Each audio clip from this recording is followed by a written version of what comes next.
नमस्कार। कार्यक्रम सीधा कुरा जनतासँग हेर्नको निमित्त न्यूज 24 टेलिभिजन हेरेर बस्नुभएका सम्पूर्ण दर्शक महानुभावहरूलाई स्वागत छ। म वीरेन्द्र जैरू। गृह मन्त्रालय रासोपालाई नदिएपछि त्यो पार्टीले सरकार छाड्छ भन्ने थाहा पाएरै प्रधानमन्त्री प्रचण्डले गृह नदिने निर्णय गरे। प्रचण्डको नियत के हो यो कुरा कम्तीमा रासोपाका सभापति रवि लामिछानेलाई राम्रैसँग थाहा थियो, तर अस्तिको पत्रकार सम्मेलनमा यो कुरा उनले भनेनन् वा भन्न बिर्सिए। रासोपाले सरकार छाड्यो अनौठो भएन, किनभने कथाले यही माग गर्थ्यो। राजनैतिक सहमति बमोजिम प्राप्त मन्त्रालय प्रधानमन्त्रीले दिन्न भनिसकेपछि सरकारमा लिसो चाहिँ टाँसिनु लालच मात्रै हुन जान्थ्यो। सहमति विपरीत राजनैतिक इमान छाड्ने प्रधानमन्त्रीप्रति नरम अरूमाथि गरम आखिर सभापति लामिछाने किन बने, यो प्रश्न अनुत्तरित छ। सरकारमा साथ एमालेको छ, प्रधानमन्त्रीको प्रेम चाहिँ काङ्ग्रेसतिर छ। रवि लामिछानेको टिप्पणी राजनैतिक दलका नेताले गर्ने जस्तो भएन भन्ने विश्लेषण भइरहेको छ। अर्कोतिर राजनैतिक संस्कार प्रधानमन्त्री प्रचण्डमा पनि देखिएन। कम्तीमा यो प्रसङ्ग सभापति लामिछानेले कोट्याउनु पर्थ्यो। अपमानपूर्वक सरकार छाड्नु पर्दा पनि रासोपाले सरकारलाई दिएको विश्वासको मत फिर्ता लिएको छैन। अझै पनि प्रधानमन्त्रीप्रति रासोपाको घिडघिडो प्रेम कायम छ। यो रहस्यको भेउ हामीले थाहा पाउन सकेनौँ। प्रधानमन्त्री प्रचण्ड अहिले मालामाल अवस्थामा छन्। प्रधानमन्त्रीको सुपर पावर त छँदैछ। गृह मन्त्रालय, शिक्षा मन्त्रालय, श्रम मन्त्रालय आदिको जिम्मेवारी पनि हालका लागि आफैले लिएका छन्। काङ्ग्रेसले गृह मात्रै दिए पनि सरकारमा आउँछौँ भनिसकेकै छ। संसदको सबैभन्दा ठुलो दल काङ्ग्रेसलाई एउटा गृह दिएर सरकारमा सहभागी गराइदिए कतै नभएको जात्रा प्रचण्ड सरकारमा हेर्न पाइन्थ्यो। यति एउटा चटक बाँकी छ। आशा छ प्रधानमन्त्री प्रचण्डले यति काम चाँडै पुरा गरिदिनु हुनेछ। अरू देशका प्रधानमन्त्रीले आफ्नो देश बनाउँछन्, विकासका योजना बनाउँछन्, किसानका लागि नहर बनाउँछन्, सुविधा सम्पन्न अस्पताल र विद्यालय बनाउँछन्। तर हाम्रो देशका प्रधानमन्त्रीले पालै पालो मन्त्रीहरू बनाउँछन्। दलहरूले आलो पालो मिलाएर सरकार बनाउँछन्। कोही नेता पनि बेरोजगार नबसुन्, कोही नेता पनि दुःखमा नपरुन् भनेर एक हिसाब गरेर सबैलाई भागभण्डा गर्छन्। सरकार गठन भएको 100 दिन त हनीमुन पिरियड हुन्छ। यो बेला सरकारको आलोचना गरिँदैन, किनभने सरकारले काम सुरुवात नै गरिसकेको हुँदैन। यसकारण के आलोचना गर्नु भन्ने हुन्छ। तर सरकार आफै लिग छाडेर काण्ड मचाउन थाल्छ भने अरूले 100 दिन केका लागि पर्खिन्छन्। आफू सरकारमा भएको बेला केही सुधारका काम गरौँ, केही सुशासनका काम गरौँ, केही शुद्धिकरण सुरु गरौँ भन्ने हो भने जति पनि गर्न सकिन्छ। यो सम्भव छ भन्ने पनि हाम्रा नेताहरूलाई राम्रोसँग थाहा छ। तर किन टाउको दुखाउने, किन बुद्धि लगाउने? देशका लागि बुद्धि लगाएर कपाल फुलाउनु भन्दा त्यही बुद्धि आफ्ना परिवारका लागि लगाउने हो भने बाँकी ज्वाइहरूलाई मन्त्री बनाउन सकिन्छ, छोरीहरूलाई मेयर, भतिजाहरूलाई राजदूत, भाइहरूलाई सांसद बनाउन सकिन्छ। रोग शोकले जनता पिल्सिरहँदा परिवारवादमा डुबेको भनेर हाम्रा नेताहरूलाई जनताले नै धेरै पटक थुत्थु गरेका छन्। अलिकति पछाडि फर्केर हेर्ने हो भने जनता आफ्नै पार्टी, विद्वान, विश्लेषक, मिडिया साराका सारा विपक्षमा हुँदा पनि नेताहरूले आफ्ना मान्छेहरूलाई कसरी जिताए, कसरी मन्त्री बनाए त्यो सबैलाई थाहा छ। त्यो सबै छर्लङ्ग छ। अब भोलि आफै प्रधानमन्त्री हुँदा चाहिँ के गर्नुभयो र भन्ने प्रश्न उठ्दा प्रधानमन्त्री प्रचण्डले पनि भन्नुहुन्छ होला, प्रतिपक्ष पनि दाहिना भएकै थिए तर कर्मचारी तन्त्रले कामै गर्न दिएन। सचिवहरूलाई महिना दिनमा भकुण्डोलाई जसरी एउटा मन्त्रालयबाट अर्को मन्त्रालय पुर्याएको पनि हामीले देखिरहेका छौँ। एउटा निर्देशन फाल्ने अनि आफू निदाउने, त्यसरी निदाउँदा देखिएका सपना बिउजिँदा कर्मचारीले पुरा गरिसकेको हुनुपर्ने। यस्तो त दुनियाँमा कहिले पनि कतै पनि हुँदैन। हिजो प्रचण्डलाई प्रधानमन्त्री नदिँदा उहाँ एमालेको शरणमा जानुभयो। अब एमालेलाई किक आउट गरेर काङ्ग्रेसतिर जाने इच्छा माओवादीको देखिन्छ। एउटा छाडेर अर्को समाउने यो खेलमा एउटा छाडिसक्दा अर्को समाउन भ्याइएन भने चाहिँ के गर्ने? एमाले र काङ्ग्रेस बीच यो प्रकारले चलखेल गरिरहँदा काङ्ग्रेस एमाले नै मिलिदिए भने के गर्नुहुन्छ? संसदको सबैभन्दा ठुलो दल एउटा गृहमन्त्री पाए सरकारमा आउँछु भनिरहेको छ। प्रतिपक्षको बेन्च खाली गरेर केही लाभ पाइहालिन्छ कि भनेर प्रचण्डलाई रिझाउने प्रयास गरिरहेको छ। काङ्ग्रेसको यो लालच हेर्दा काङ्ग्रेस एमालेसँग नै सेटिङ गर्न जाँदैन भन्ने केही ग्यारेन्टी छ र? काङ्ग्रेसले अहिले राष्ट्रपति मलाई देऊ, तिमीलाई 5 वर्ष प्रधानमन्त्री भन्ने हो भने एमाले अध्यक्ष केपी ओली तुरुन्त बुढा नीलकण्ठ पुग्नुहुन्छ। जसरी प्रचण्ड पुस 10 मा बालकोट पुग्नु भएको थियो। तर यहाँ सत्य ढाकछोप गरेर जनतामा भ्रम छरेर भनिँदैछ एमालेलाई राष्ट्रपति पद दियो भने उसले त्यो पदको दुरुपयोग गर्छ। यो दाबी काङ्ग्रेसको छ। एउटा मामुली प्रसङ्ग स्मरण गराउँदैछु। एक असभ्य प्रकृतिका प्रधान सेनापतिलाई हटाउन सरकारले गरेको सिफारिस डस्टबिनमा फालेर रामवरण यादवले ती प्रधान सेनापतिको पद थमौती गरिदिएका होइनन् र यसो गर्नु के राष्ट्रपति पदको दुरुपयोग थिएन र? यति भनिसकेपछि काङ्ग्रेसका शुभचिन्तकहरूले मन दुखाइसक्नु भएको होला सायद। विस्तारले भन्दैछु, रामवरणले जसरी पदीय शक्तिको दुरुपयोग गरे त्यसलाई 5 किलोमिटर पर छाडेर विद्यादेवी भण्डारीले सरकारी सिफारिसहरूको हुर्मत लिइन्, संसदको त अपमानै गरिन्। यसकारण आज यो कसैले पनि नसिकाए हुन्छ कि राष्ट्रपतिको पद कसले दुरुपयोग गर्छ, कसले सदुपयोग गर्छ। आउनु सुरु गरौँ जनताको चासो, गुनासो र प्रश्नसहितको विशेष कार्यक्रम सिधा कुरा जनतासँग।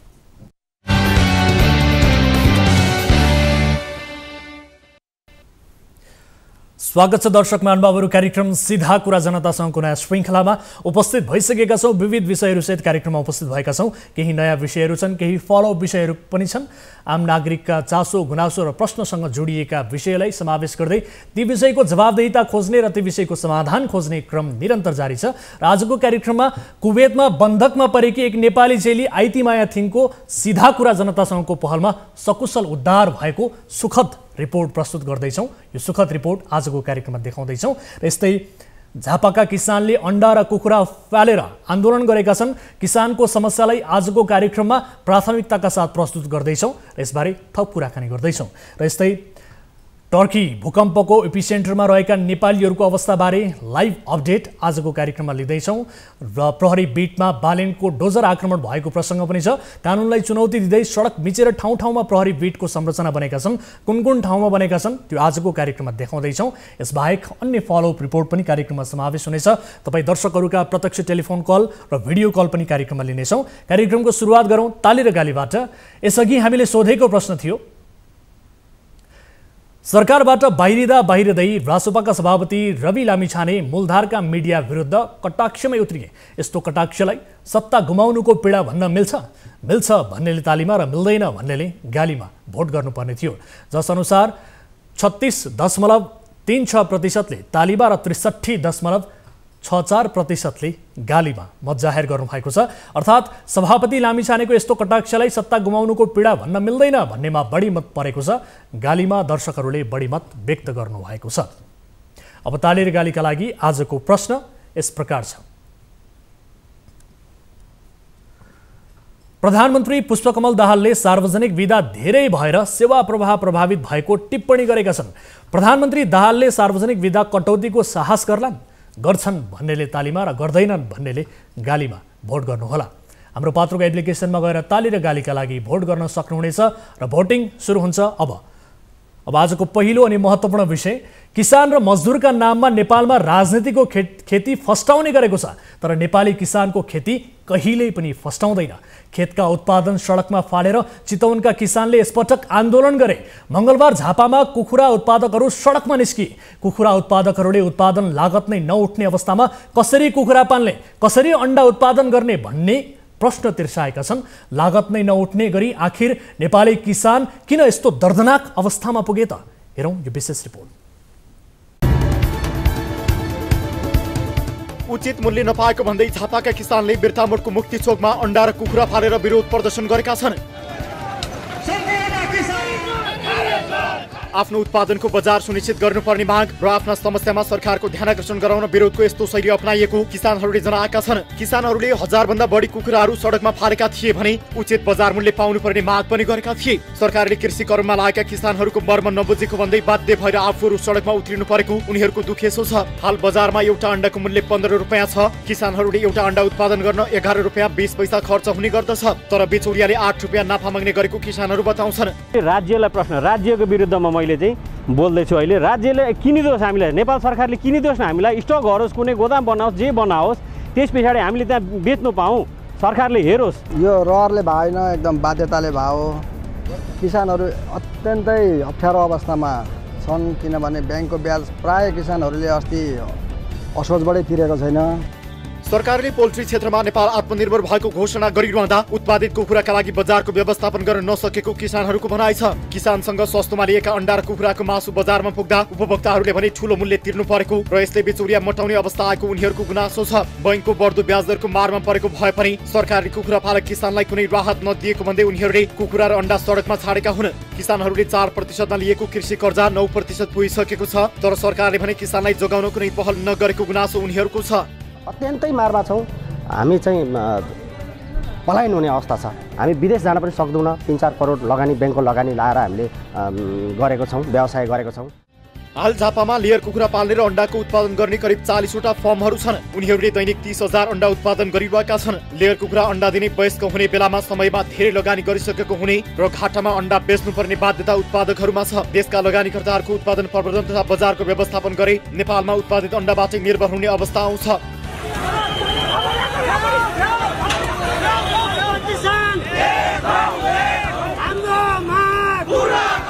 भारतीय तरकारीका कारण नेपाली तरकारीले बजार नपाएको भन्दै केही दिन अघि चितवनका किसानहरूले सडकमा फर्सी, गोलबेडा, काउली बन्दा लगायतका तरकारी फालेर आन्दोलन गरेका थिए। सरकारको ध्यान आकर्षण गराउन उनीहरूले नारायणगढको पुलचोकमा ट्र्याक्टर तरकारी ल्याएर सडकभरि पोखेका थिए। नेपाली व्यापारीले भारतीय उत्पादनलाई प्रश्रय दिँदा त्यसबाट नेपाली किसानहरू प्रत्यक्ष मर्कामा परेको भन्दै त्यसको विरोध स्वरूप नचाहेर पनि सडकमा तरकारी फाल्नु परेको किसानहरूको गुनासो थियो। अहिले सबै किसानहरू उत्पादनमा समस्या छैन। समस्या अहिले हाम्रो चाहिँ बजारीकरणमा भयो, बजारमा भयो। हाम्रो उत्पादन बारीमा कुहिएको छ। त्यो कुहिएको उत्पादनलाई सरकारले उचित व्यवस्थापन गरोस्। यदि व्यवस्थापन गरेन, हाम्रो मागलाई सम्बोधन गरेन भने हामी सयौं प्रेम प्रसाद जस्ता भएर यहाँ सलाई र पेट्रोल लिएर आउन नपरोस्। किसानहरूले सरकारको लाचारीपनका कारण किसान सडकमा आउनु बाध्य भएको भन्दै तिनै तहका सरकार विरुद्ध नाराबाजी समेत गरेका थिए।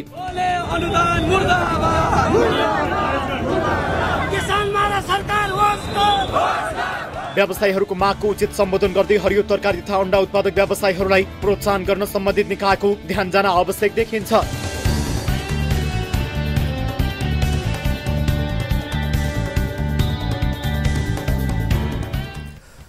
दर्शकहरू, झापा स्थित टिभी जर्नलिस्ट युवराज आचार्यको सहयोगमा हामीले यो रिपोर्ट यहाँहरू समक्ष प्रस्तुत गर्यौँ। किसानका यावत समस्याका विषयमा र समस्या कहाँनिर हो यसबारे चुरो कुरो पत्ता लगाउनका लागि हामीले यस विषयमा थप कुराकानी गर्नका लागि टेलिफोन सम्पर्कमा जोडेका छौँ कृषि उद्यमी रविन अधिकारीलाई। रविनजी, स्वागत छ यहाँलाई कार्यक्रम सीधा कुरा जनतासँगमा। धन्यवाद। हजुर, अब नेपाली कुखुरा उत्पादकहरूले लागत नै नउठ्ने अवस्था भयो, कुखुरा पाल्न सकिएन भन्न थालेका छन्। आज त्यो आन्दोलन पनि भयो होइन। अहिले अब काठमाडौँको कुरा गर्ने हो भने यहाँ कुखुराको मासु झन्डै 400 रुपैयाँको हाराहारीमा छ। यति महँगो मासु हुँदा पनि किसानले किन पाएनन् मूल्य? लामो समयदेखि नै नेपालमा कृषिको क्षेत्रमा विशेष गरी पोल्ट्रीमा सरकारले एउटा महत्त्वपूर्ण अङ्गको रूपमा लियो र यसलाई अगाडि बढायो र विभिन्न तरिकाले जहिले पनि नेपालमा कृषिमा र पोल्ट्रीमा विशेष गरेर पोल्ट्रीमा आत्मनिर्भर भयौँ हामी आत्मनिर्भर भयौँ भनेर धेरै नारा, धेरै गफ र धेरै भाषणहरू हामीले चाहिँ सुन्नमा पायौँ। जहिले पनि हामी कृषिमा र त्योभन्दा नि पोल्ट्रीमा आत्मनिर्भर भयौँ भनेर सुन्न पायौँ। तर आजको दिनमा विश्व बजारबाट लिएर आउने र मेटेरियलको हुने विश्व बजारमा भइरहेको विभिन्न फ्लक्चुएसनको कारणले गर्दाखेरि अहिले नेपालमा त्यसको लागत मूल्य एकदमै माथि पुग्न गएको छ। जस्तै अब कुनै पनि दाना बनाउनको लागि, कुखुरा पाल्नको लागि सबभन्दा सुरुमा दाना चाहियो। दाना बनाउनको लागि तपाईँलाई मकै चाहियो, त्यसपछि सोयाबिन चाहियो, तपाईँलाई विभिन्न र मेटेरियलहरू चाहियो। कुनै पनि र मेटेरियलहरू नेपालमा उत्पादन हुँदैनन्। यी नेपालमै उत्पादन नहुने र मेटेरियलहरू प्रयोग गरेर कृषिमा क्रान्ति गर्न खोज्दाखेरि परिणाम हो यो। अब तपाईँले भने जस्तै विशेष गरी अब भन्नका लागि, नाराका लागि त अन्डा र मासुमा नेपाल आत्मनिर्भर रहेको भनेर बताउने गरिन्छ होइन। तर कुखुराका लागि चाहिने आहारा, भिटामिन र औषधि सबै आयात हुन्छ भनेर यहाँ आफैले पनि भन्नुभएको छ। यसभित्रको वास्तविक कुरा चाहिँ के हो? अलिकति प्रष्ट रूपमा भनिदिनुहोस् त। नेपालमै यो र मेटेरियल्सहरू उत्पादन हुन नसक्नु, भारतकै चाहिँ भरमा पर्नुपर्ने, यसभित्रको वास्तविक चुरो कुरो चाहिँ के हो? यस्तो छ। अब पहिला सुरु त सरकारले जहिले पनि कुनै पनि कुरा चाहिँ गर्दाखेरि एउटा अभियानको रूपमा एउटा चाहिँ के भन एउटा स्टन्टको रूपमा र चाहिँ के भन भन्दाखेरि फोटो खिच्नको रूपमा गएको 10 वर्षदेखि विभिन्न उसहरूलाई चाहिँ प्रयोग गर्दै आयो र 10-12 वर्षदेखि त्यो कुरालाई प्रयोग गर्दै आयो। त्यो प्रयोग गर्ने क्रममा चाहिँ कस्तो भयो भने जस्तै अब सबैभन्दा नेपालमा फिड कम्पनीहरू छन्, ती फिड कम्पनीहरूको डाटा निकालेर हेर्नुभयो भने तिनीहरूले दाना कहाँबाट लिएर आउँछन्, उनीहरूले मकै कहाँबाट लिएर आउँछन्, सोयाबिन कहाँबाट लिएर आउँछन्, हरेक कुरा त आजको दिनमा त नेपालको टोटल उत्पादन भएकोले त नेपालभरि चाहिँ 5 देखि 10 दिन धेरै पुगे 1 महिना पुग्ला जस्तो लाग्छ। मकै नेपालको मकैले नेपालभित्रैको पोल्ट्रीको टोटल गर्नको लागि 1 महिना पुग्छ जस्तो लाग्छ मलाई टोटलमा गर्दाखेरि चाहिँ। अनि यस्तो महँगो सप्लाई चेनभित्र बसेर र किसानको न्यूनतम मूल्य भनेको आजको दिनमा चल्लाको न्यूनतम कति रुपियाँमा बेच्ने, त्यही चल्ला कहिले 5 रुपियाँमा बिक्री हुँदैन, त्यही चल्ला कहिले 50 रुपियाँ पुग्छ, त्यही जब त्यो 50 रुपियाँ पुग्छ त्यो किसानले सामान हाल्छ, त्यतिखेर पनि किसान जहिले पनि मारमा परेको हुन्छ र यस्तो लामो एउटा भिसियस सर्कल क्रिएट गरिदिएको छ सरकारले। र सबैभन्दा ठुलो कुरो हरेक नाकामा बिर्तामोडतिर गएर धनगढीसम्मको हरेक नाकामा आजको दिनमा जुन दिनसम्म मासुको चोरी निकासी बन्द हुँदैन किसान त जहिले पनि चाहिँ मर्कामा परिहाल्छ। अब यससँग एउटा जोडिएको अर्को प्रश्न के भने जस्तो भारतीय किसानले सस्तोमा उत्पादन गरेका उत्पादन वा उपजसँग नेपाली किसानले प्रतिस्पर्धा गर्न नसकेका हुन् कि अथवा नेपाली किसानले बढी मुनाफा खोजेका हुन् त भन्ने प्रश्न पनि छ, के भन्नुहुन्छ? यो यस्तो हो, हेर्नुहोस् किसानले आजको दिनमा बढी मुनाफा खोजेको भन्दा पनि किसानले अरबौँ कमाउन खोजेको नि होइन, करोडौँ कमाउन खोजेको नि होइन। आफ्नो परिवार पाल्नको लागि कुखुरा पाले होला, आफ्नो परिवार पाल्नको लागि चाहिँ माने तरकारी खेती गरिरह होला, अरबौँ कमाउँछु भनेर त कुनै किसानले चाहिँ सुरु गरेको त छैन होला। तर प्रब्लम कहाँनिर छ भने जबसम्म राज्यले कृषिलाई एकदमै फ्री हो यो वर्ल्डको जस्तै आजको दिनमा अरू वस्तुको सरह ट्रिट गरिरहन्छ र राज्यले चाहिँ यो घाँस बाँस कपासको सबभन्दा बेसिक सबभन्दा पहिलो अङ्ग भनेको चाहिँ यो खाद्यान्न हो र खाद्यान्नमा चाहिँ हामी आत्मनिर्भर हुनुपर्छ र यसको न्यूनतम मूल्य किसानलाई दिएन भने भोलिको दिनमा किसानले काम गर्न छोड्छ भन्ने कुरै बिर्सिसकेपछि आएको समस्याहरू हुन्। अब सरकारले कृषकका लागि सहुलियतमा कृषि ऋणको प्रबन्ध गरेको छ, कतिपय कृषिजन्य वस्तुको आयातमा कर पनि छुट दिएको अवस्था छ, बिजुली पनि सस्तोमा दिइन्छ। यति हुँदा पनि नेपाली किसानले प्रतिस्पर्धा गर्न चाहिँ किन नसकेका हुन् त? त्यसो भए कि नेपालको सरकारले आजको दिनमा जति पनि यो अनुदान दिइरहेछ, जति पनि यो सब्सिडीहरूको नाममा दिइरहेको छ, जति पनि दिइरहेको छ त्यसको मोडालिटी नै गलत छ। आजको दिनमा तपाईँले 10 वटा गाई पाल्नको के अरे 10 वटा कोही किसानले 200 देखि 2000 कुखुरा पाल्छ भने तपाईँलाई त्यो 2000 कुखुरा पाल्ने बेलामा त्यसलाई लोन पहिला सुरु के भने सब्सिडी लोन दिने, त्यसलाई चाहिँ के भनेर भन्दाखेरि चाहिँ दानाको लागि चाहिँ चाहिने भाँडाकुँडा दिने, दाना किनेर दिने, यस्तो काम सरकारले गर्ने होइन। आजको दिनमा 2000 कुखुरा पाल्छ भने यति किलो प्रति किलो यति रुपियाँको दरले सरकारले किनिदिन्छ या यसको न्यूनतम मूल्य यति हो भनेर भन्यो भने 90% अफ द प्रब्लम आफै आफ समस्याको समाधान हुन्छ। अब समस्या यस्ता छन्, तर अब नेपालमा सरकारले यसबारे किन चाहिँ चासो नदेखाएका होला? तपाईँहरूले भनेअनुसार किसानहरूले माग गरे बमोजिम, यसलाई चाहिँ किन व्यवस्थित गर्न नसकेको होला? पहिला सुरु राज्यको दृष्टि नै ठिक छैन कृषिलाई हेर्ने। यो राज्यको प्रणालीमा भित्र भएका मान्छेहरूदेखि लिएर गएर सम्पूर्ण चाहिँ किनभने यो त बेसिक खानेकुरासँग जोडिएको कुरो हो। भोलिको दिन तपाईँसँग कार होला, घर होला, गाडी होला, ठुल्ठुला चाहिँ बिल्डिङ होला, तर के भने त्यो अन्नै आएन भने त तपाईँले कसरी गर्नुहुन्छ? त्यो अन्नको उत्पादन गर्ने किसानलाई जुन दिनसम्म तपाईँले सम्मान गर्नुहुँदैन र उसलाई आजको दिनमा बेसिक आजको दिनमा यति चाहिँ तैँले नाफा कमाउन पाउँछस् र लिगलले नाफा कमाउने यति हो र सरकारले तपाईँ यो कुराको ग्यारेन्टी गरिदिन्छ भन्ने कुराको चाहिँ जबसम्म त्यो धारणा त्यो दृष्टि सरकारले लिँदैन यो अहिलेको चाहिँ सृष्टि ठिक हुन्छ जस्तो चाहिँ मलाई लाग्दैन। कुखुरा पाल्ने चाहिँ घाटामा, दाना बेच्ने चाहिँ नाफामा भनेर भन्ने गरिन्छ, यस्तो कसरी हुन्छ त? यस्तो छ, अब हेर्नुहोस् न आजको दिनमा त अब दाना त किनेर खुवाउनै पर्यो। किसानले अब मानव 200 कुखुरा पाले पनि 300 कुखुरा पाले पनि त्यो कुरा त गर्नै पर्यो। तर दाना भनेको त एउटा इन्डस्ट्री हो। इन्डस्ट्रीमा त उसले जतिबाट विदेशबाट चाहिँ इम्पोर्ट गरेर सामान लिएर आएको हुन्छ त्यो इम्पोर्ट गरेर लिएर आएको सामानमा उसले नाफा कमाउँछ, त्यो एउटा कमोडिटीको रूपमा प्रयोग भयो। तर के भनेर भन्दाखेरि मार चाहिँ रियल फार्मरलाई पर्यो, त्यो इन्डस्ट्रीलाई परेन। हजुर, अब जस्तो अब भारतीय किसानले सस्तोमा उत्पादन गरेका उत्पादन वा उपजसँग नेपाली किसानले प्रतिस्पर्धा गर्न नसकेको भन्ने कुराहरू जुन छ होइन, जस्तो अब भारतीय किसानले त्यस्तो के खालको सुविधा पाउँछन् र उनीहरूले उत्पादन गरेका चिजहरू नेपालीको भन्दा बढी सस्तो हुन्छ, के हुन्छ भन्नु त? यस्तो हो, अब उनीहरूको देशै ठुलो छ, उनीहरूको सब्सिडीको प्रणाली नै भिन्न छ, उनीहरूको लागत मूल्य नै कम छ। हाम्रोमा कस्तो छ त भनेर भन्दाखेरि आजको दिनमा जति रुपियाँमा के अरे वीरगञ्जबाट काठमाडौँ धनगढी पुग्दैन सामान, उनीहरूको पूर्वमेचीदेखि उनीहरूको इस्ट नर्थदेखि इस्टसम्म त्यति रुपियाँमा पुग्छ सामान। आजको उनीहरूको ट्रान्सपोर्टेसन चाहिँ सस्तो छ, उनीहरूको लोनको चाहिँ सब्सिडी चाहिँमा सस्तो छ, उनीहरूको आजको दिनमा न्यूनतम मूल्य तोकिएको छ। आजको दिनमा भारतलाई हेरेर नेपालको चाहिँ योजना बनाउने होइन नि त।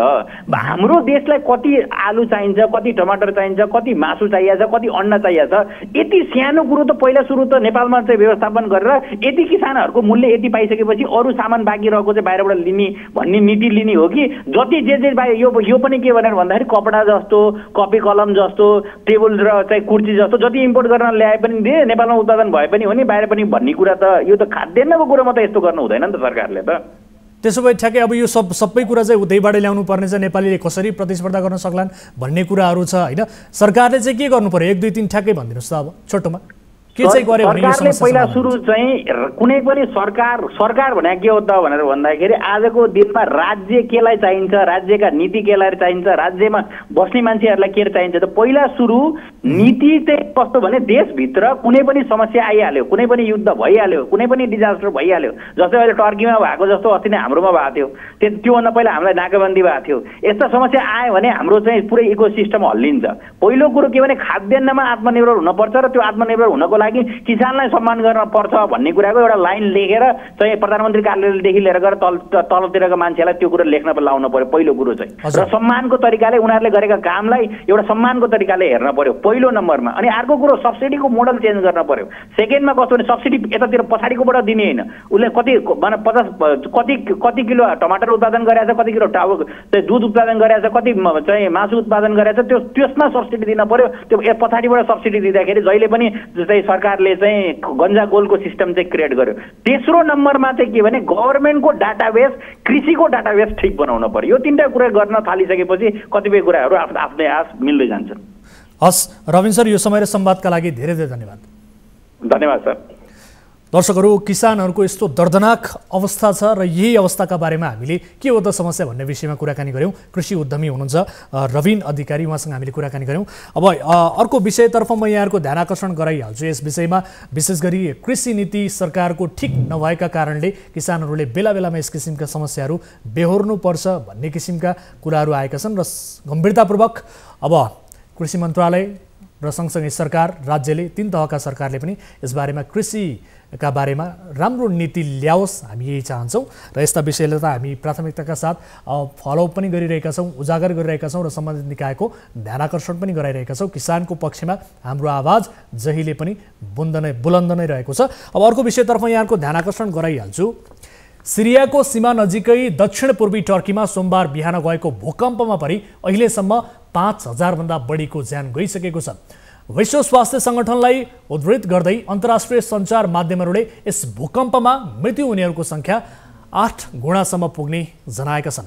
7.8 म्याग्निच्युडको भूकम्पको पहिलो धक्का गएको 12 घण्टापछि टर्कीको उत्तरी क्षेत्रमा अर्को धक्का पनि गयो, त्यो पनि उत्तिकै शक्तिशाली रहेको उल्लेख गरिएको छ। चिसो र हिमपातका कारण उद्धारमा कठिनाइ भइरहेको छ, तर पनि उद्धार कार्य निरन्तर चलिरहेको छ। टर्कीमा 2000 भन्दा बढी नेपाली बस्दै आएको बताइन्छ। हालसम्मको समाचार अनुसार टर्कीमा रहेका नेपालीहरू सकुशल छन्, तर भूकम्पका कारण धेरै मानिसहरू घरभित्र बस्न सकेका छैनन्। बाहिर हिउँका कारण थामी नसक्नुको चिसो छ।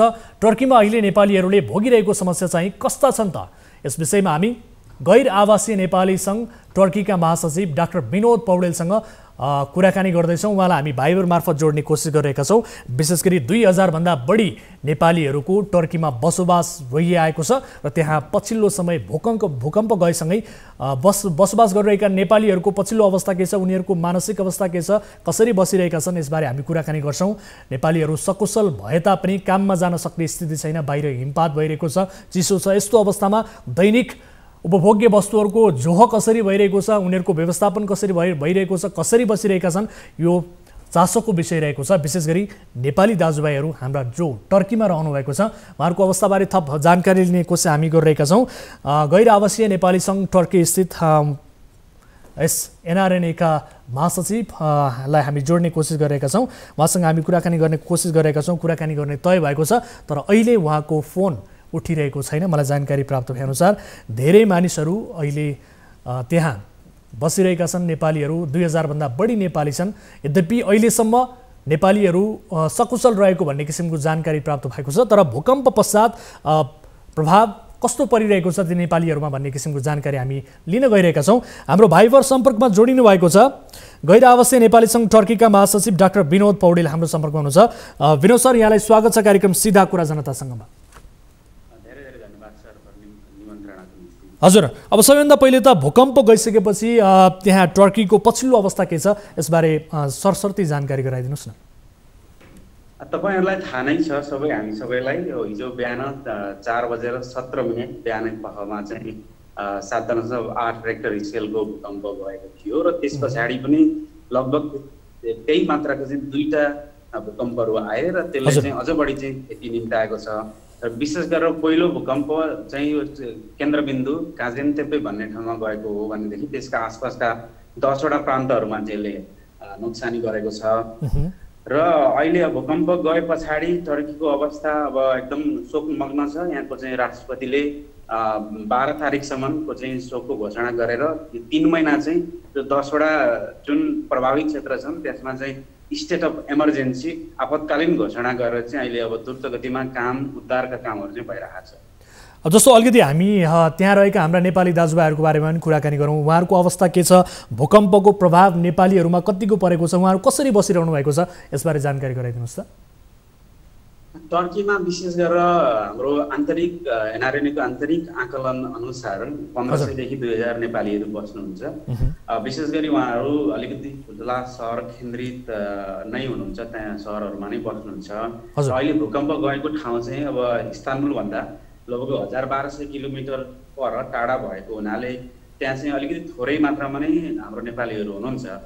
विशेष गरेर घरेलु कामदारहरू, दिदीबहिनीहरू र विद्यार्थीहरू चाहिँ त्यहाँ हुँदो रहेछ। अनि अहिलेसम्म हाम्रो सम्पर्कमा चाहिँ 20 जना नेपालीहरू आउनुभएको छ। आज दिउँसोभरि र हिजो दिउँसोभरि हामीले सम्पर्क गर्दाखेरि 20 जनामा 14 जना विद्यार्थीहरू हुनुहुन्छ जो चाहिँ युनिभर्सिटी पढ्ने र हाई स्कुलका विद्यार्थीहरू, अनि त्यसै गरी अरू 6 जना चाहिँ घरेलु कामदारहरू हुँदो रहेछ। अनि त्यसमध्ये 1 जना चाहिँ अहिले सम्पर्कमा आउनु भएको छैन। उहाँ 1 जना चाहिँ उहाँको हामीले अब विभिन्न स्रोत मार्फत उहाँलाई चाहिँ खोजी गर्ने प्रयास गरिरहेका छौँ।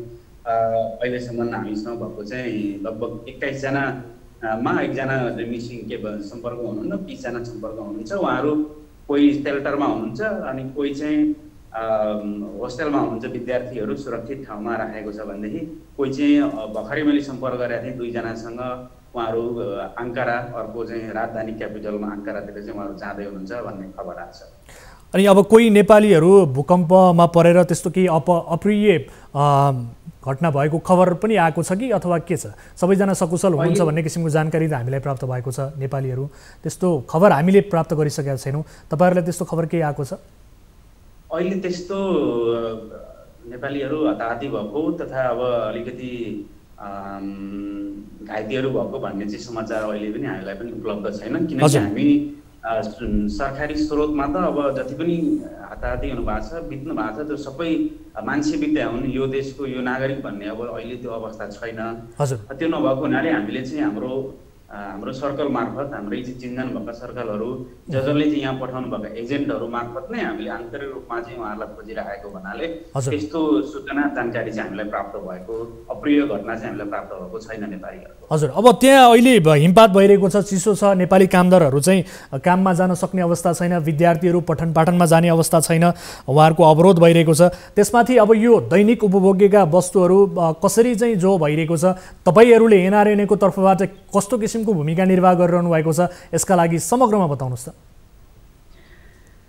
यहाँ वास्तवमा अब भूकम्पको कारणले गर्दा सडकहरू अस्तव्यस्त छन्, अब जान पनि गाह्रो छ। र पहिलो प्राथमिकता भनेको अब रेस्क्यु टिमलाई, अनि अब खाद्यान्न, लत्ता कपडा, अब बच्चा बच्चीहरू नानीहरूलाई अब लत्ता कपडा लगायतका नै पहिलो प्राथमिकता भएको हुनाले यहाँको अब रेड क्रस अनि यहाँका चाहिँ अब देशभरिका नगरपालिकाहरू लगायत र अन्य परोपकारी सङ्घ संस्थाले सहयोग गरिरहेका छन् र अब हामीले एनआरएनएले विशेष गरेर अहिलेसम्म चाहिँ हामीले अब उहाँहरूलाई सम्पर्क गर्ने, उहाँहरूसँग चाहिँ काउन्सिलिङ गर्ने। अब यो भयावह अवस्थाले गर्दा उहाँहरू मानसिक रूपमा विक्षिप्त हुनुहुन्छ, तर अब कतिपय अवस्थामा विद्यार्थीहरूले अब राम्रै ठाउँमा सेल्टर पाउनु भएको हुनाले उहाँहरूलाई त्यहाँदेखि बाहिर ल्याउन पनि स्कुलहरूको चाहिँ अनुमति लिनुपर्ने भएको हुनाले हामीले उहाँहरूसँग सम्पर्क गरिरहेका छौँ। उहाँहरूको डाटा पनि अझै पनि बढ्न सक्छ, त्यो कलेक्सन गरिरहेका छौँ।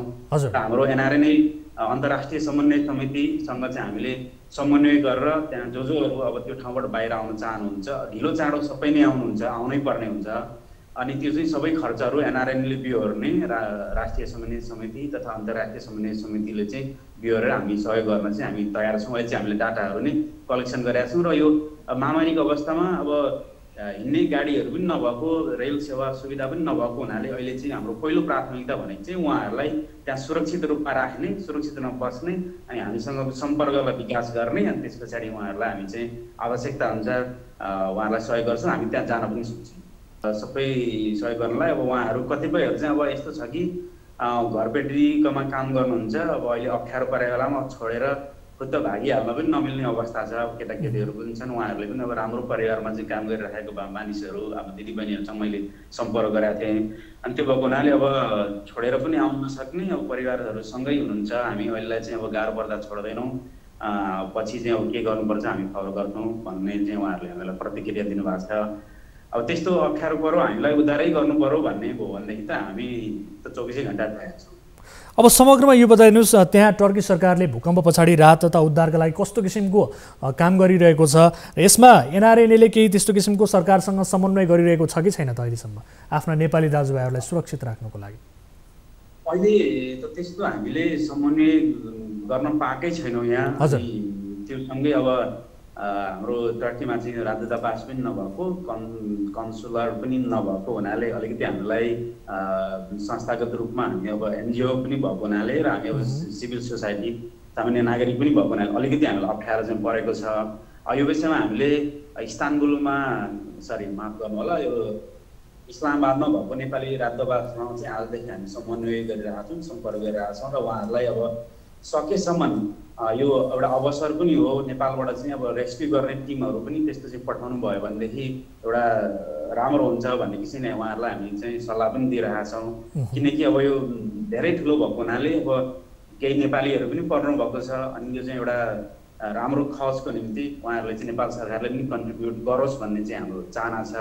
अनि अब पहिला अब नेपालमा पनि हुँदाखेरि टर्कीले चाहिँ अब उद्धारको निम्ति राहतको निम्ति पनि धेरै ठुलो सहयोग गरेको हुनाले हामी चाहिँ अब दूतावासले त्यो मार्फत नेपाल सरकारले के अनुरोध गर्न चाहन्छु भने रेस्क्यु गर्ने टिम पनि पठाइदिनुहोस्, लाई यहाँ सहज पनि हुन्छ।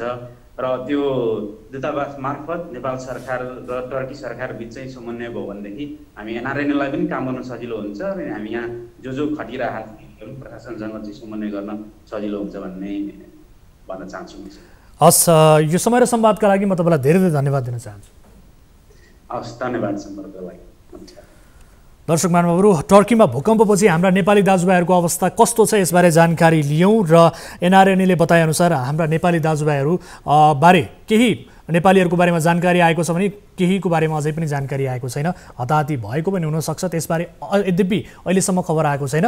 र एनआरएनएले बताएअनुसार नेपालबाट पनि रेस्क्यु टिम चाहिँ आवश्यक रहेको छ पठाउनका लागि भनेर उहाँहरूले आग्रह समेत गर्नुभएको छ। यसका लागि सरकारले पनि आफ्नो ध्यान आकर्षण गराओस्। कार्यक्रममा अन्य विविध विषयहरू बाँकी छन्, पालो भएको छ ब्रेकको। यहाँहरू हेरिरहनु भएको छ कार्यक्रम सिधा कुरा जनतासँग मात्र न्युज 24 टेलिभिजनमा।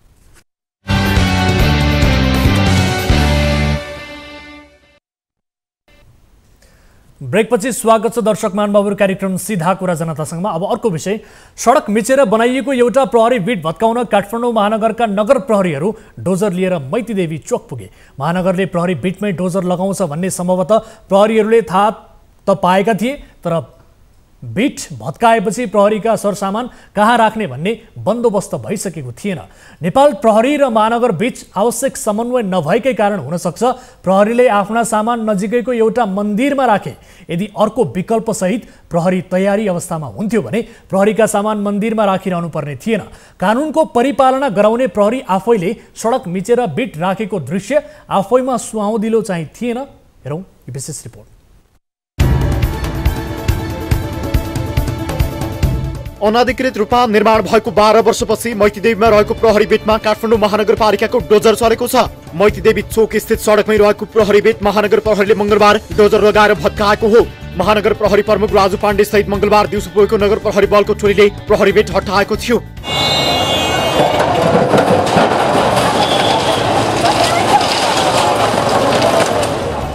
मंगलबार भत्काइएको यो प्रहरी बेट 2067 सालमा प्रहरीले निर्माण गरेको थियो। मैतीदेवी चोकको एक कुनामा सडक र फुटपाथ छेकिने गरी बनेको यो सानो भवनबाट प्रहरी बेट सञ्चालन गरिएको थियो। यस क्षेत्रमा सवारी साधनको चाप धेरै छ। प्रहरी बेटकै कारण पैदल यात्री पनि सडकबाट हिँड्नुपर्ने बाध्यता थियो। सोही कारण महानगरपालिकाले प्रहरी बेट हटाउनु परेको बताएको छ।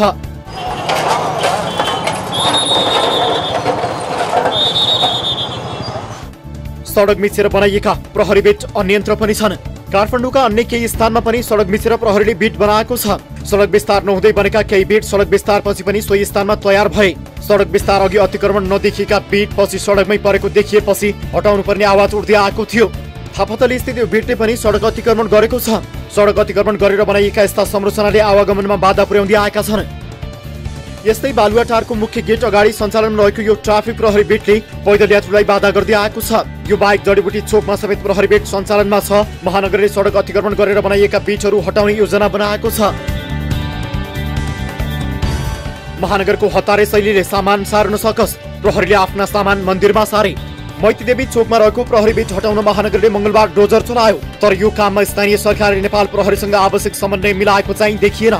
महानगरको डोजर पुगिसकेपछि प्रहरीहरूले आफ्नो सामान निकालेका थिए, तर सामान कहाँ राख्ने टुङ्गो त्यो बेलासम्म थिएन। अर्को विकल्प खोजेर नेपाल प्रहरी तयारी अवस्थामा बसेको पनि थिएन। प्रहरीका सामान हतार हतार सेतो पुलको पूर्वतर्फ टाँसिएको मन्दिरमा लगेर राखिएको छ। यसबाट काठमाडौँ महानगर र नेपाल प्रहरी बीच आवश्यक समन्वय नभएको देखाउँछ।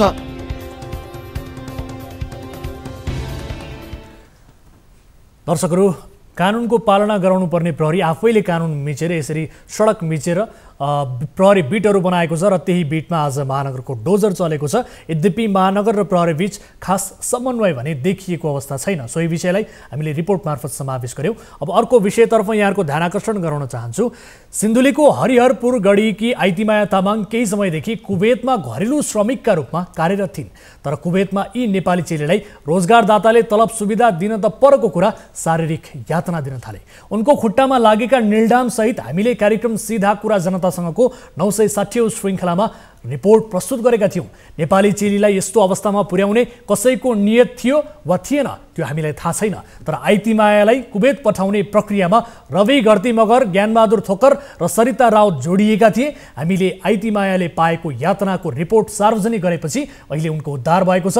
केही सपना बोकेर कुवेत पुगेकी आइतीमायाका ती सपना त पूरा हुन पाएनन्। कम्तीमा उनी सकुशल नेपाल फर्किन पाएकी छिन्।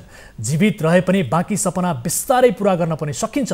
आइतीमायाको उद्धार सम्बन्धी यो फलोअप रिपोर्ट हेर्नुहोस्। कुवेतमा साउबाट बन्दकमा परेकी सिन्धुली हरिहरपुर गढी गाउँपालिका 7 की आइतीमाया थिङको सकुशल उद्धार भएको छ। कार्यक्रम सीधा कुरा जनतासँगको पहलमा उद्धार भएपछि आइतीमाया सोमबार बिहान 6 बजे नेपाल आइपुगेकी छिन्। त्यहाँ पुगेपछि चाहिँ नेपाली दिदीबहिनीहरू चाहिँ यसरी बेच्दो रहेछ। त्यहाँ पुगेपछि चाहिँ आफ्नो आँखा अगाडि पैसा गनेर दिएर बेच्दो रहेछ। तिनीहरूले चाहिँ पैसा लिएर हामीलाई पठाएको रहेछ, बेच्दो रहेछ। गत पुस 27 गते आइतीमायालाई रवि घरती मगर, ज्ञानबहादुर थोकर र सरिता राउतले कुवेतको अल्झारा पुर्याएका थिए। त्यहाँ उनलाई साउले बन्दक बनाई यातना दिए। ती साउले शरीरमा निलडाम हुने गरी कुटपिट गरे। 1.5 महिनासम्म एउटा कोठाभित्रै थुनेर राखे। अब एउटा कोठामा लगेर चाहिँ मलाई थुनेर अनि एउटा छोरो मान्छे आएर मलाई कुटेको हो। निलो निलो डाम बसेको थियो यतातिर नि, अनि यहाँतिर चाहिँ डाम बसेन। अनि कति धेरै बेसरी कुटेको थियो। अनि अलि बाग्लो लुको लाग्थ्यो मैले माथि चाहिँ, अनि डाम चाहिँ बसेन। अनि दुख्न त दुखेको, अहिले चाहिँ अलिक ठिक भएको छ। अनि यहाँतिर झापडले हान्यो। अनि म त्यो दिनमा चाहिँ मैले मरे अबदेखि म नेपाल निस्किन सक्दिनँ, म जसरी भए पनि मेरो दाइ भाउजूले भन्छु भनेर हतार मैले फोटो खिच्यो। अनि त्यो फोटो सेन्ड गरेपछि अनि एकछिनपछि अनि मेरो मोबाइल खोसेर लगेपछि चाहिँ मैले सम्पर्कै गर्न पाएन। 1.5 महिनासम्म अँध्यारो कोठामा बन्दक बनाइएकी आइती मायाले बाँचेर नेपाल फर्किन्छु भन्ने आश नै मारिसकेकी थिइन्।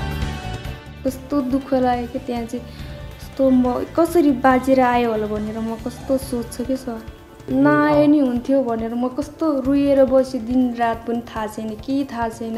त्यो कोठामा थुनेर राखेको छ। कुवेतमा साहुले दिएको यातनाबारे आइतीले आफन्तलाई फेसबुक मेसेन्जर मार्फत जानकारी गराएकी थिइन् र आफूलाई तत्काल निकाल्न गुहार मागेकी थिइन्। यो सुन्नुहोस्।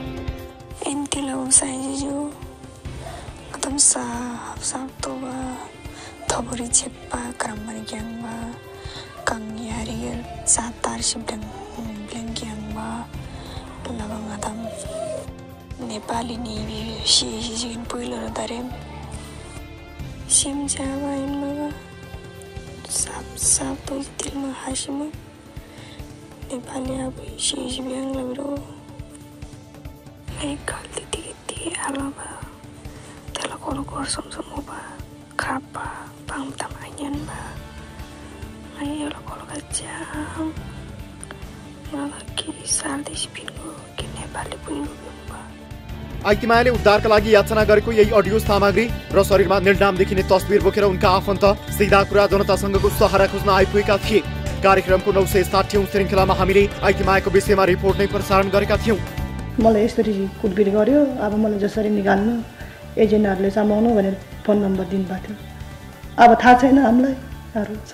एजेन्टले हाम्रो उयो अब नेपाली चेटबेटी बेचेर उयो कुवेतमा पढाइछ अनि त्यसलाई चाँडभन्दा चाँड एजेन्टले समातेर निकाल्नु पर्यो। उहाँले चाहिँ बेचेको सरै हो सर। अब उहाँ उता पनि अफिसमा होइन के छ अरे भने अब अस्ति त्यो घरबाट निकालेर लगभग 2 हप्ता जति भयो त्यो कुटपिट भएको घरबाट निलडाम गरेर त्यस्तो गरेर अनि त्यहाँबाट त्यो अफिसमा ल्याएर तपाईँको बन्दकी कोठामा थुनेर राखेछ अरे, मोबाइलहरू केही दिएको छैन अरे भन्दैछ क्या नानीले। त्यसपछि आइती मायालाई उनको परिवारको जानकारी बेगर विभिन्न प्रलोभनमा पारेर कुवेत पुर्याउने दलाल रवि घरती मगरलाई हामीले सम्पर्क गरेका थियौं। बल्ल तल्ल सम्पर्कमा आएका मगरले आफू कसैलाई विदेश पठाउने मान्छे नै नभएको भन्दै झुटो दाबी गरेका थिए। आइती मायालाई तपाईँले विदेशमा पठाएको होइन? कुवेतमा होइन। किन होइन? म भोलि आउँछु अनि त्यही कुरा गरौँला। तपाईँले किन झुटो बोल्नुभयो भन्नुहोस् न पहिला। होइन मैले पठाएन, म भोलि आउँछु। कसले पठायो त उहाँलाई? अब म के थाहा छैन मलाई त्यो कुरा। तपाईँ त्यही नाम गरेको मान्छे हो कि होइन? ल भन्नुहोस्। मैले अघि भनेको होइन, म होइन। तर पीडित आइती मायाले रवि घरती मगरको टिमले कुवेतमा अन्य नेपाली चेलीहरूलाई पनि बेचल्लीमा पारेको खुलासा गरेकी छिन्। त्यहाँ नेपाली दिदी बहिनीहरू कति धेरै छ रुइरहेको। एनआरएनका सल्लाहकार तथा नेपाल घेदुङ तामाङका संयोजक रमिता तामाङ र एनआरएनका पूर्व महासचिव निर्मल सेङथेनसँगको सहकारीमा आइती मायाको उद्धार सम्भव भएको हो। अहिले आइती माया नेपाल फर्किएपछि उनको परिवारमा समेत खुसी छाएको छ। कसरी जानुभएको त्यसरी निकाल्नुभयो तपाईँहरूले धेरै धेरै धन्यवाद। हामी धेरै खुसी छ। दिदी विदेशमा मरेको भए हामीले यसरी देख्न पाउँथेनौँ होला।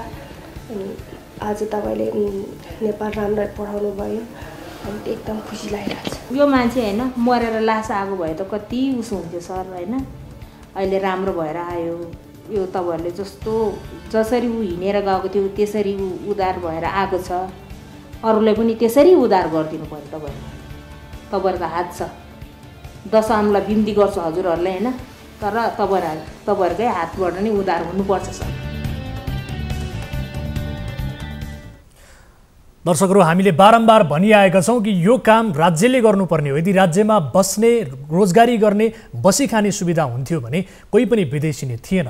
तर परिस्थिति त्यस्तो छैन र सोही कारण नेपाली चेलीहरू, नेपाली कामदारहरू विभिन्न सपना बोकेर विदेश जान्छन्। तर यस्तै किसिमका दुःखमा परेपछि हामीलाई सम्पर्क गर्छन्, हामी उनीहरूको उद्धार गर्न सफल हुन्छौँ र हामीले हाम्रो तर्फबाट हरसम्भव प्रयास गरेर यसरी दुःखमा परेका नेपाली चेलीहरूलाई, नेपालीहरू कामदारहरूलाई सहयोग गर्ने कोसिस गर्दछौँ।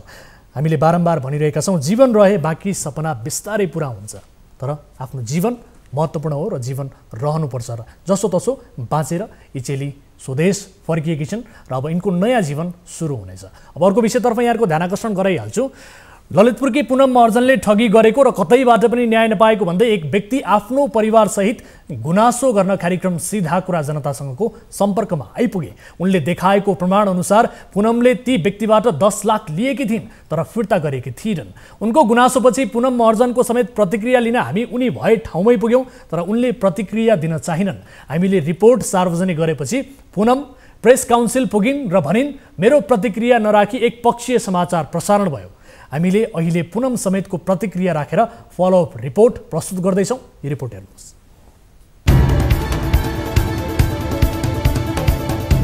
लाखौं रुपैयाँ ठगी गरेको आरोप खेपिरहेकी ललितपुरकी पुनम महर्जनले आफूमाथिको आरोप सत्य नभएको दाबी गरेकी छिन्। पुनमलाई 10 लाख रुपैयाँ दिएको प्रमाणित हुने कागजात सहितका नातामा उनको भाइ पर्ने कारम्पा महर्जन न्युज 24 को कार्यालयमा आएर आफ्नो समस्या रिपोर्ट मार्फत उजागर गरिदिन आग्रह गरेका थिए। पीडितको भनाई उनले प्रस्तुत गरेका कागजातमा पुनम महर्जनले कारम्पासँग 10 लाख रुपैयाँ लिएको देखिन्थ्यो।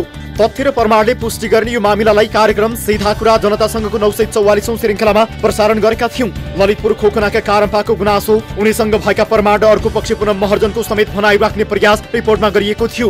तर अहिले पुनमले आफ्नो भनाई नराखी एक पक्षीय रूपमा रिपोर्ट प्रसारण भएको भन्दै गुनासो गरेकी छिन् र उनले कारम्पा महर्जनसँग लिएको रकम आफ्नो व्यापारिक साझेदार पूर्णमाया श्रेष्ठका लागि लिइदिएको भन्दै असली दोषी आफू नभएको प्रष्टीकरण दिएकी छिन्। रकम लिएर फिर्ता नगरेको भन्ने पीडितको गुनासोका आधारमा तयार पारिएको रिपोर्टमा चित्त दुखाइ गरेकी पुनमले कारम्पा महर्जनसँग लेनदेनको विषयमा गरेको दाबी यस्तो छ। पूर्णमायाले बुझाउनु पर्ने पैसा हो किनभने चेक छ नि त। उसले मलाई चेक दिएको थियो नि त। भनेको पूर्णमायाले तपाईलाई ढाक्यो नि त। हजुर। उलाई त्यो कारम्पाको केसमा मात्र हैन उसले चाहिँ नि बुढोले ज्याकेट राख्ने काट्न राख्ने भनेर एकचोटि त्यो बुढोले मलाई बिहानै घाँटी थिचेर मार्न लाग्यो भनेर यहाँ घाँटीमा नील दाम देखाएर पैसा त्यसरी लिन लगायो। अनि अर्को एकचोटि त्यही चाइनामा सामान रोक्यो भनेर चाहिँ त्यसरी पटक पटक गरेर चाहिँ मलाई पैसा त्यसरी लिन लगाछ। न्युज 24 को कार्यालयमा आएका कारम्पा महर्जनले आफू सामान्य परिवारको व्यक्ति भएको र आफूबाट पुनमले लिएको 10 लाख रुपैयाँ नपाउँदा जीवन नै प्रभावित भएको भन्दै गुनासो गरेका थिए। कारम्पाले प्रस्तुत गरेका सबुत प्रमाणमा पुनम महर्जनले भने चाहिँ तेस्रो व्यक्ति पूर्णमायाको प्रसङ्ग उल्लेख थिएन। तर अहिले पुनमले कारम्पासँगको लेनदेनमा पूर्णमायालाई प्रवेश गराएर आफ्नो कुनै कसुर नरहेको दाबी गरेकी छिन्। त्यो उसले तिर्नै पर्छ नतिरे म पनि अब के हिसाबले जान्नुपर्छ म त जाने हो। मैले सुर पनि गरिसकेको छु। म चुप लाएर बस्दैन। 10 लाखले चाहिँ म मिडियामा आउने रे उ करोडो लिएर चाहिँ त्यो कहाँनिर मुख के अरे छोपेर चाहिँ त्यस्तो बसिरहेको छ त्यसलाई पनि त पर्दाफास गर्नु पर्यो नि। मान्छेहरूको त पैसा भनेको त त्यसै त्यो के अरे रुखमा फल्या त पक्कै होइन होला। अनि दिनुपर्छ नि दिनुपर्छ जसो पनि दिनुपर्छ। म त दिएर छोडिदिन्छु। म त्यसरी गर्दिनँ। म त बाँकी राख्दिनँ। अब 10 लाखले मेरो इज्जत मेरो परिवारको इज्जत मेरो दाउमा राख्नु पर्ने अवस्था आइसक्यो। त्यो जम्मा 10 लाख ल सपोज अब भोलि आएर कारम्पासँग मेरो व्यवहार मिल्यो नि मेरो गाउँको इज्जत आउँछ मेरो परिवारको इज्जत आउँछ सर भन्नुस् त। पुनमले रिपोर्ट सम्प्रेषण गर्दा आफ्नो भनाइ नराखी पक्षधरता देखाएको आरोप लगाएकी छिन्। तर उनको भनाइ समेत राख्न कार्यक्रम सीधा कुरा जनतासँगको टिम जाउलाखेल स्थित उनको क्याफेमा पुगेको थियो। तर उनी हामीसँग कुरा नगरी हतार छ भन्दै हिँडेकी थिइन्। सुन्नु न सुन्नु यता सुन्नु थोरै कुरा गर्नु न। आफू पुनमबाट पीडित भएको भन्दै सीधा कुराको सम्पर्कमा आएका कारम्पाले रकम लिन पुनम कहाँ पनि पुगेका थिए। कारम्पाको भनाइ अनुसार आफ्नो डुब्न लागेको रकम माग्न जाँदा पुनमले आफ्नो क्याफेमा आएर हुल्लोजत गरेको धाक धम्की देखाएर दुःख दिएको मिटर ब्याजीले हैरान पारेको भन्दै जसको पैसा लिएको हो उही विरुद्ध मुद्दा दायर गरेकी थिइन्। यो मुद्दा अहिले पनि विचाराधीन छ। पुनमले यस्तो मुद्दा हालेपछि कारम्पा अहिले आफ्नै पैसा माग्न पनि जान सकेनन्। उनले आफ्नो समस्या टेलिभिजनमा राखिदिन आग्रह गर्दै सीधा कुराको सम्पर्कमा आएर गुनासो पोखेका थिए। 1 वर्ष भइसक्यो मैले 2-3 महिनाको लागि भनेर दिएको 1 वर्ष भइसक्यो अहिलेसम्म पैसा पाएछ भनेपछि अब म कहाँ जानु। चौकीमा गए जाहेरी लिन मानेन। त्यो केटीको चाहिँ चौकीमा तपाईँको 54वटा केसै आइसकेको छ भनेपछि अब उसलाई कति ठग्न दिने होइन। उसले मलाई त ठग्यो मभन्दा अगाडि त ठग्यो अब थप चाहिँ किन ठग्न दिने। पुनमले कारम्पाबाट मात्रै होइन अन्य धेरैबाट रकम लिएको स्वीकार गरेकी छिन्। तर उनले यी सबै रकम आफ्नो लागि नलिएको र पूर्णमायाका लागि लिइदिएको दाबी गरेकी छिन्। पूर्णमायाका लागि लिइदिएको भन्दै उनले केही चेकको फोटोकपी हामीलाई देखाएकी छिन्। सीधा कुराको रिपोर्ट आधारहीन भन्दै पुनमको काउन्सिलमा उजुरी। यता पैसा लिएको प्रमाणसहित प्रसारण गरिएको रिपोर्ट नै तथ्य र आधारहीन भएको दाबी गर्दै पुनमले न्युज 24 टेलिभिजन विरुद्ध प्रेस काउन्सिलमा उजुरी नै दिएकी थिइन्। काउन्सिलमा दिएको उजुरीमा आफ्ना कुरा नराखी रिपोर्ट प्रसारण गराएको आरोप पुनमले लगाएकी छिन्। तर रिपोर्ट प्रसारण गर्नु अघि हाम्रो टिम उनको प्रतिक्रिया लिन जाउलाखेलमा रहेको उनकै रेस्टुरेन्टमा पुगेको थियो। ठगीको आरोपबारे आफ्नो कुरा पनि राख्नुहोस् भन्ने हाम्रो आग्रह थियो। तर त्यसबेला उनी बोल्न मानेकी थिएनन्। तपाईले हामीलाई टाइम दिएको हैन त त्यही त अनि किन नदिनु भयो त। 1 वर्ष भइसक्यो कि 3 महिना भनेर प्रयोग गर्न चाहनुहुन्छ तपाईँ यो उपनानी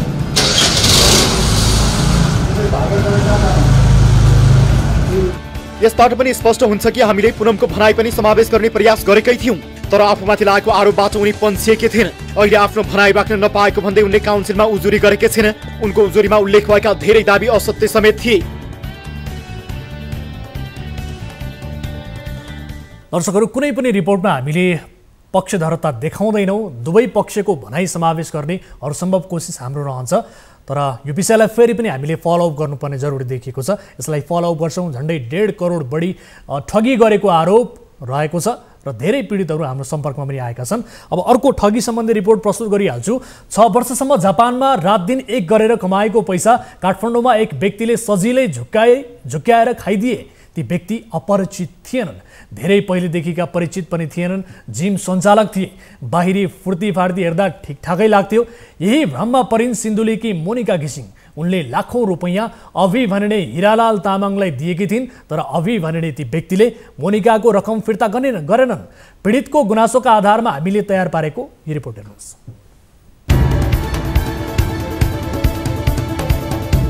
सिन्धुली घ्याङ्ली खर्ककी मोनिका घिसिङ 6 वर्षसम्म जापानमा दुःख गरिन्। आर्जेको पैसा लिएर नेपालमा व्यवसाय गर्ने सोचसहित 2 वर्ष अघि नेपाल फर्किन्। तर त्यही बेला उनको चिन्जान हुनु पुग्यो रामेछाप तेलपुङका हिरालाल तामाङ उर्फ अभिसँग। तिनी अभिको ठगीमा परेपछि मोनिका बिचल्लीमा परेकी छिन्। त्यतिसम्म अपराध गर्नु भएन नि सर। ठग्नु अनि करोडपतिलाई अरबपतिले गएर ल उसलाई केही इज्जतको मतलब छैन, त्यही त ठग्नु नि। हामी जस्तो गरिबलाई ठगेर के पाउँछ? उसले त भगवान् सोच्नुपर्छ। त्यत्रो पैसा बिना धितो उसले दिएको छ, उसले त भगवान् सर मान्नुपर्छ। यसरी दुःख दिने मान्छेलाई रोडमा पुर्याउने हो सर। कति डुबेको छ, त्यो पैसा मात्र डुबेको छैन नि, त्यो पैसा टाइममा नआउँदा मेरो कति डुबेको छ, कति ठाउँमा म बर्बाद भएको छु। न उता छिर्न पाएको छु, मान्छेको पैसा ऋण नतिरेको छु, एयरपोर्ट छिर्न दिँदैन होइन सिआइडी। जापानबाट पैसा कमाएर फर्केपछि मोनिका सुकेदारा स्थित अल्फा फिटनेसमा जिम गर्न जान थालिन्। जिमका सञ्चालक थिए यिनै हिरालाल तामाङ उर्फ अभि। केही दिनपछि दुईजना बीच चिनजान बढ्यो। अभिसँग उनको कुराकानी बाँकियो। एक दिन अभिले जिमको पार्टनरले मलाई जेल हाल्न लाग्यो भन्दै पैसा साथपट्टि खोजिरहेको बताए। केही समयका लागि मात्रै पैसा चाहिएको र पैसा नभए साथीले जेल हाल्ने बताएपछि मोनिकाले पैसाको बन्दोबस्त आफूले गर्न सक्ने बताइन् र केही आफूसँगको पैसा र केही रकम ऋण लिएर 43,69,000 रुपियाँ अभिलाई दिइन्। तर तिनै अभि अहिले मोनिकासँग सम्पर्कविहीन भएका छन्। लोन आउँछ दिन्छ, लोन आउँछ दिन्छ, पहिलेदेखि लोन आउँदैछ, लोन आउँदैछ, लोन आउँदैछ। अहिले क्राइसिस चलिरहेछ, आएन। आएपछि क्लियर गरौँ न। अनि मैले दिँदैन त भने छैन नि त, भन्नुलाई टार्यो। अनि लास्ट टाइममा अनि त्यसको कागज बनाइदियो। अनि त्यस पछाडि अस्तिदेखि चाहिँ जुन यो कागजमा भएको डेट मङ्सिर 29-30 को कति छ त्यो पुगेपछि कन्ट्याक्टलेसै छ क्या।